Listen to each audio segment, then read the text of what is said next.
Hello, Michiganders. Today for Michigan history, it is Thursday, actually January 28th. And for today's lesson in Michigan history, you're learning three new vocabulary words to wrap up this unit about economics. So three of the words that you're learning today, the three words you're learning today all have to do with the economy and how money is spent and how money is used. And so this is kind of our wrap up for Unit 2. And then we'll just kind of review it a little bit next week too and move on to science. Yay! So to wrap up our unit on the economy, which as I said before, and as you need to remember, economy has to do with how money is made and how money is spent in our state and our world. And so it has a lot to do with all of the topics that we've discussed so far. But the focus for me today is going to start off with this. Show of hands. I know I'm just going to hear crickets, but show of hands. Have you ever gone to a state park to go camping? Okay. Have you ever gone fishing?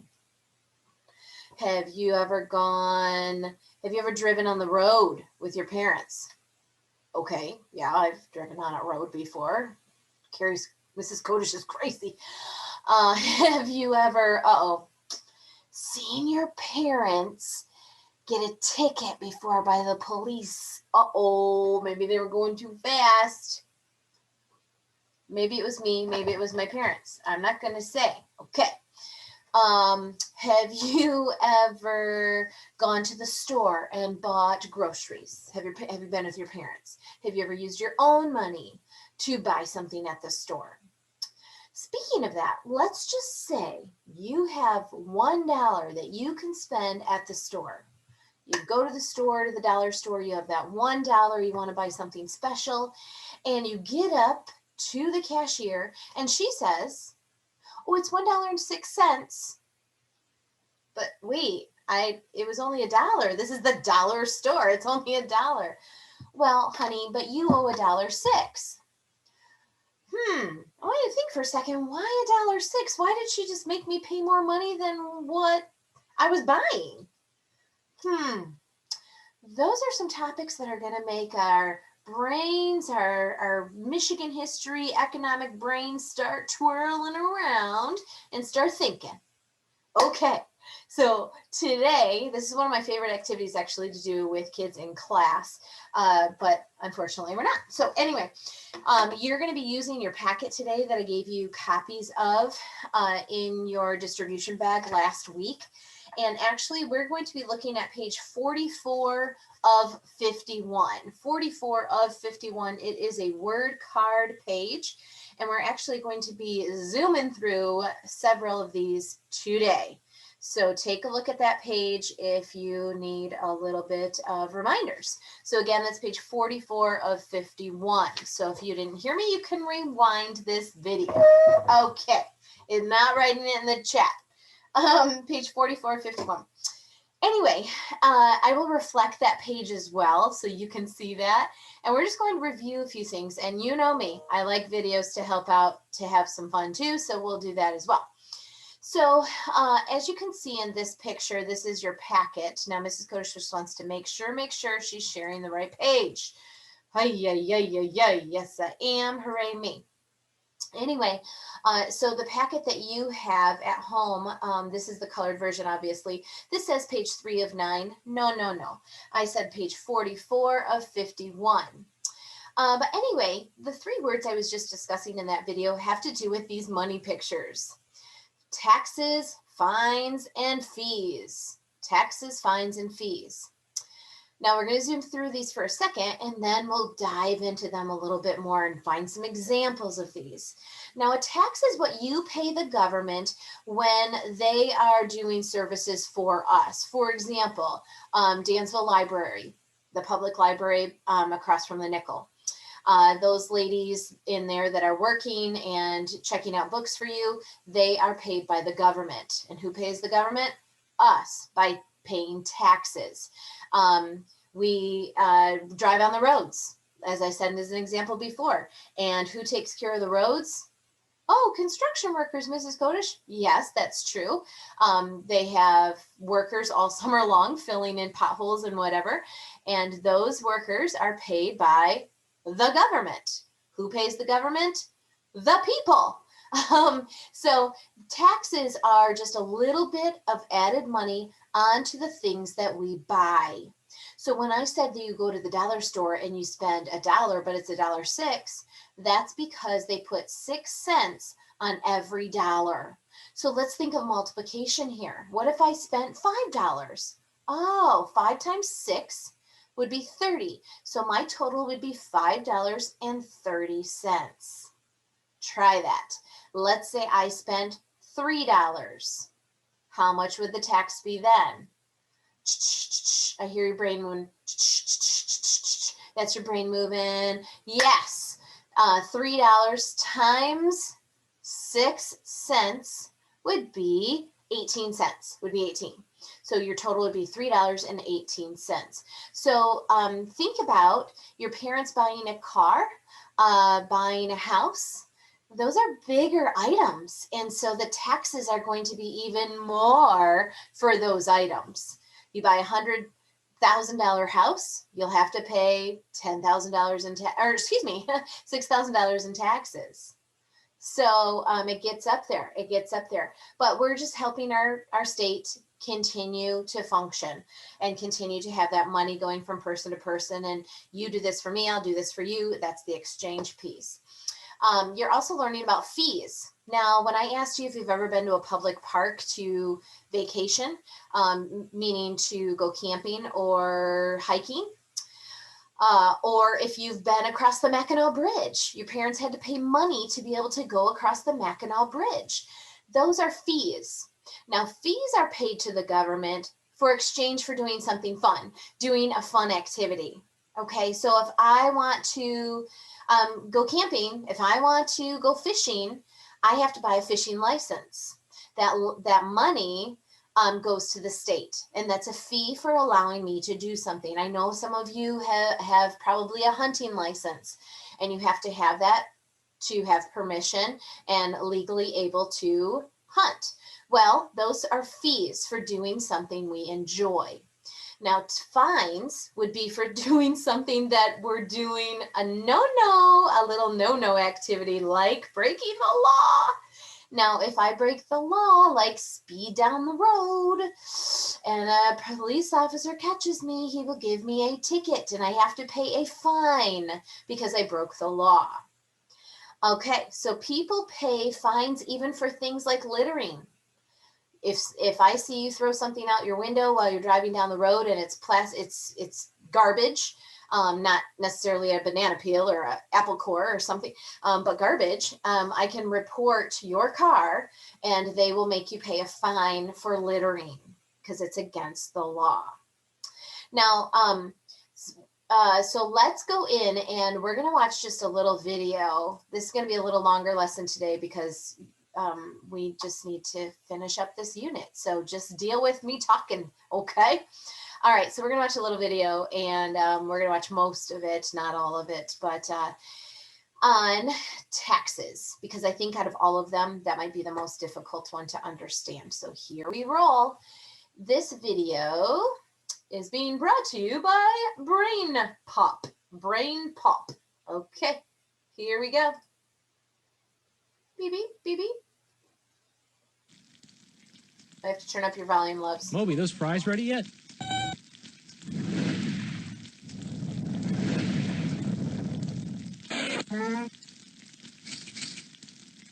Wow, you're really earning that $7.25 an hour. Dear Tim and Moby, why do we have taxes? Sincerely, Bentham 18. Well, every service that the government provides is paid for by taxes. In fact, taxes pay for a lot of things that you might take for granted. Just take a look outside.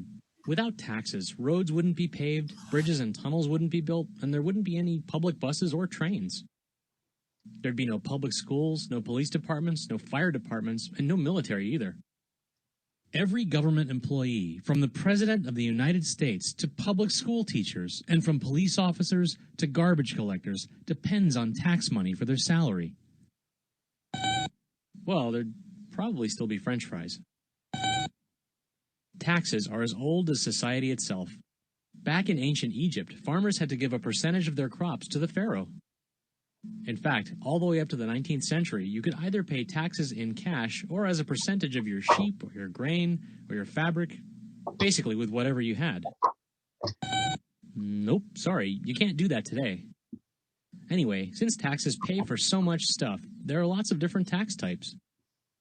Federal taxes are used by the national government to pay for things like interstate highways, national parks and monuments, and the military. The federal tax system is overseen by an organization based in Washington, D.C. called the Internal Revenue Service, or IRS. And state and local taxes pay for, well, stuff that you'd find in your state or your town, like schools, hospitals, and parks, and sometimes even sports stadiums. Well, they're collected in a lot of different ways. For example, there's sales tax. That's calculated as a percentage of the price of the things you buy. Sales tax in this state is about 6%, so when you That's 6% for our state too. So other states have different percentages that they put on top of a dollar that you'd have to pay, but ours is 6%. So pay attention to this part. buy a $1 hamburger, you actually have to pay $1.06 because Ooh. of sales tax. Yeah, you're probably thinking of income tax. If you have a job, the government takes those taxes right out of your paycheck. Here, take a look at mine. It says that I made $200 this week, but I don't get to take home $200. This tax is specifically for Social Security, a federal program that helps retired citizens support themselves. This tax is from the state government. And this tax is for robot. Wait a minute. Nice try, sort of. Anyway, in most Western countries, income tax is progressive. That means that as you make more money, you have to pay a higher percentage of it to the government. For example, let's say you make $25,000 a year. The government might only take 10% of your earnings. But if you make $100,000, the government might take 25%. And if you make $1 million, the government might take 35%. And it's not just for individual people. Businesses and corporations have to pay taxes too. Right, and the government checks to make sure everyone is paying the right amount of taxes. Each year, every individual and corporation has to file a report to the IRS called a tax return. It's basically just a bunch of forms that indicate how much money you made that year and how much money you paid in income taxes. There are complex formulas for calculating exactly what you... So your parents are probably figuring out their taxes. They're usually due in April. So you'll see them either do that or send it out to someone else to do it because it's kind of a complicated thing, actually. So anyway, taxes, we do have to report to the IRS at the end at every single year. And if you don't, you'll be in trouble. But you have to report how much it is that you made that year. And so then they return some of the taxes, usually, but not always. Usually, but not always. Okay, let's go back to our lesson. Excuse me, let me share my screen again. Here we go. So this is actually page 48 of 51. So 48 of 51. And on this page, you're just going to do, I'm going to do a couple of these with you to do some practice. And then you're actually going to do a Google Slide activity so I can see how you did on the Google Slide activity, see if you're getting the hang of this. So for example, Jane's family camped at Lakeport State Park for a week. They had to pay the park $24 a night to camp. So if you have to pay $24 a night to camp, are you in? So I want you to think, am I doing something fun that I want to do? Or am I doing something I broke the law? Sounds like I'm doing something I like to do. So this would be called a fee. So you can write that in there. A fee to be able to stay at the campground. Okay, so you can watch or do this in yours as well. Roberto and his family took a trip to the Upper Peninsula. They paid $5 to cross the bridge. Did they have to pay that? Meaning, are they doing a fun activity where they need to pay it because they owe that for exchange of doing a fun activity? Or did they break the law? and they have to pay that? Or did they buy something and they have to pay a tax? They sound like they're going over there for fun, crossing the bridge. So this would also be a fee. I'm just going to fill those in for now. Mrs. Jones was caught dumping garbage in a Michigan state forest. There was a no dumping sign when he entered the forest. He had to pay the state of Michigan $100. Sounds like there was a sign that said no dumping. He did it anyway, and so he broke the law. So what does he have to pay? Yes, fine. Good, fine. Sam bought a t-shirt at a gift shop on Mackinac Island. The tag on the shirt said $10. Sam had to pay the clerk $10.60. That's when that price goes up for buying things. And so you'll notice, 10 times 6% would be 60 cents. So that must be a tax. Carol had to pay $18 to renew her driver's license. So a driver's license is something that I want to do. I want to be able to drive. Do I have to drive? I mean, some of you may say, yes, my mom has to drive. She has to go to work. You don't have to, because you could take a bus. So this is not necessarily a have to. This is I want to, and I need to. So this would actually be a fee, my dears. You would pay a fee in exchange for a license, just like I said with the hunting license, excuse me, or the fishing license. Okay, cutie patooties. Now, so you'll see that behind me, taxes, 6%, fines, yay, I'm sorry. Oh, goodness gracious, I mixed these up. You noticed that, didn't you? This should be fees are happy faces, fines are sad faces. So we're going to do those. Oh, I don't want to pay a fine. I want to pay a fee because I want to go. It's so fun. There. Whoa, you caught me. Good job for catching me. Now I'm going to share my screen one more time to tell you what to do for today. All right, loves. So this activity is in your Michigan history, assignments for today. And so we talked about fees, fines, taxes, and I just mentioned license in there as well. So what you have to do on this page, this will actually be kind of fun. So you can drag these over, read the situation, and find out if the situation sounds like a tax, fee, or fine. And if you go, I don't remember what each one of them is, then look up here at the definitions, okay? That will help you. So I'm going to pick one. Shima maybe bought a new basketball for $19.99. Her total was $21.19. Oh, so if you pay more for an item than what it was originally marked for, that usually means because a tax was added. So that one would be dragged under here under taxes. So have fun moving these around. Come back to my tutor time if you have questions. But try to fit in, this is just practice. This is just for fun and just practice. Does that mean I don't try my best? No, I always try my best. So always try your best and just read over these situations and try to move those along, and we'll have a discussion about this next week. All right, that's it for Mrs. Kodish. Thank you for listening and doing your best, and I will see you later. Have a great day.